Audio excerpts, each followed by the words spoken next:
Hi everyone, and welcome back to my channel. So this is another video from Riley Blake Designs. It is their block challenge.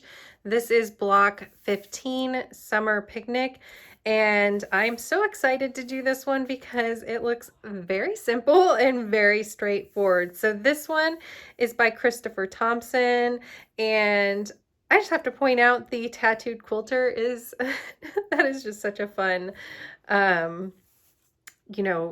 name to go by and everything. So anyway, random, but yeah. Anyways, this block has 4 different colors in it. I'm using 3 prints from the Folktale line of fabric from Layla Boutique, and then I'm just going to mix in some extra creams that I have on hand. I did measure these out. They are 2.5 inches, so hopefully I can get 5 squares from it. So these are all going to be 2.5 inch squares. It's just going to be all about the arrangement. So I'm going to get this fabric pressed, and then I will get it into this design and piece it together. It should be pretty simple and straightforward. I'm really excited to get this one done. So let's get going on it.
So here is all the blocks laid out.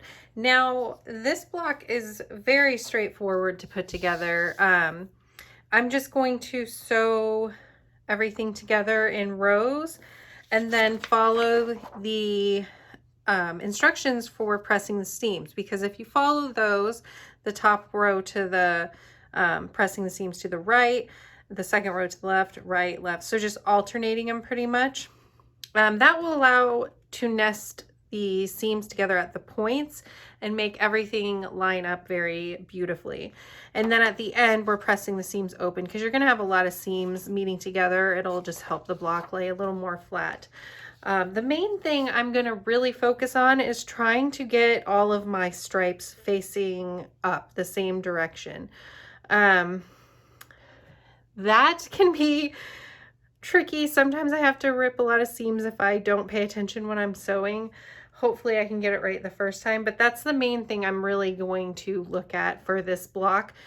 These simple blocks like this, when you pay attention to those different things like direction, that's really going to make the block just stand out a lot more, show that you really paid attention to what you were doing, how you were cutting, how you were putting everything together. So I really like to pay attention to that, especially on these type of blocks that are a lot more simple. So I'm not going to show any of the sewing on this one or the pressing or anything like that, because like I said, I think it is really straightforward.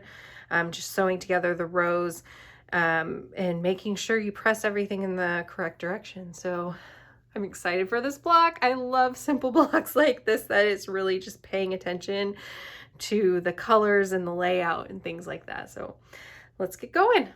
So something I didn't think about showing, one, you can see that I have my seams pressed in opposite directions, but when I sew blocks like this that are really simple, one of the things I love to do is not snip the strings after I sew pairs together. So I'll sew all these pairs together and leave the strings between them. And I like to call it a net. I know some people, I think, call it webbing the blocks as you chain piece, but it really helps keep everything lined up so you don't have to worry as much as, you know, getting some of the blocks flipped and the pattern not being right. So just something to keep in mind. If you would like more detailed tutorial on sewing like this, Conquering Mount Scrapmore with Brenda, I've linked to her page before. She has a great tutorial on this process. So there is that. So like I said, I press those seams in in opposite directions like the pattern says, because you can nest these seams together, and you can see that there, how they just kind of hug together like a puzzle piece. And when you're sewing, it also helps it not slide. I will typically pin there just to make extra sure it doesn't slide, but I will admit sometimes if everything lines up really nicely, sometimes I don't even bother putting a pin in because it just saves time. So I'm going to put a pin at all of these seams. I'm going to feel and make sure that they're lined up. And that's something nice about nesting them too, because you can run your fingers there and it feels nice and flat, and you can tell that the seams are all together nicely. So I'm going to pin through here.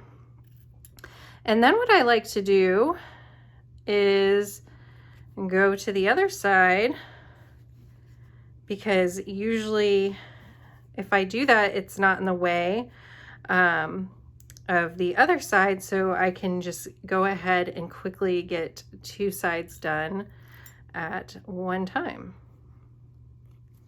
So I'll put my pins in there, just feel along here, and I can tell that everything is lining up beautifully. And then I can just go sew both of these sides, and I'll just have these two more seams to sew. And just like that, that block will be done. All right, so keep in mind that if you choose to net your blocks, like I just showed, I don't know what I'm trying to say.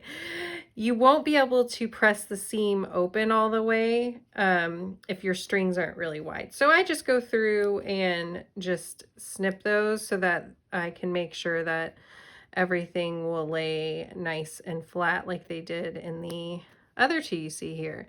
And it doesn't take too long to go and do that or anything. So I think it is well worth it to use that method to keep everything nice and organized. And then when I press seams open, I go through and press them with my fingers first, so I don't have to really push or do anything crazy to get them to lay flat. And then I just go through and add some heat and get those seams down. So the block is almost done. I have one more row to press open and we are finished with this one. Okay, you guys, so do you want to hear a laughable moment? I have said so many times in these videos that sometimes I worry about my brain. And I was pressing this beautiful block and it's laying so nice and so beautifully, and I have it like this, and I'm like, what did I do wrong? The whole time all of my pink squares were facing upright. Where did I go wrong? Fixed it. Oh my word, you guys. It's a miracle that I can even get these done. Okay, how funny is that? So anyway, isn't it the cutest little block? I could totally see how this would come together nicely in a quilt, just doing this design and doing this block over and over again, and all the different shapes it would make, because it would make a little nice square here, and you know, then you'd have a beautiful little diamond going around it, and I think it would be really cute. So this is Summer Picnic, and again, it's by Christopher Thompson, and this was the 15th block in the Riley Blake Designs challenge. So here is a quick walkthrough of my other blocks. This one is the one block 14, and this one is adorable too. I think this one would be fun doing a cute little sashing around it and doing a bunch of these hearts, but in different colors, and just have the same background on all of them. Would tie it together nicely. That would be a really cute block. And here are some of the others. They're in no particular order, and there's no way I'll remember which number they are. I apologize. But I have one more block to do in this challenge, and then I also have the finishing instructions already printed out for it as well. So here are all of these. It has been a lot of fun. Let me know if you're working on this challenge, where you're at in it. Are you already finished, since it's all already been posted? I'd love to hear from you on it, what you think, if you are going to at some point work on this one. I'd just curious to know. So until next time, you guys, I hope you have a wonderful week. I hope you're doing well and enjoying your summer. I'll see you next time, you guys. Bye.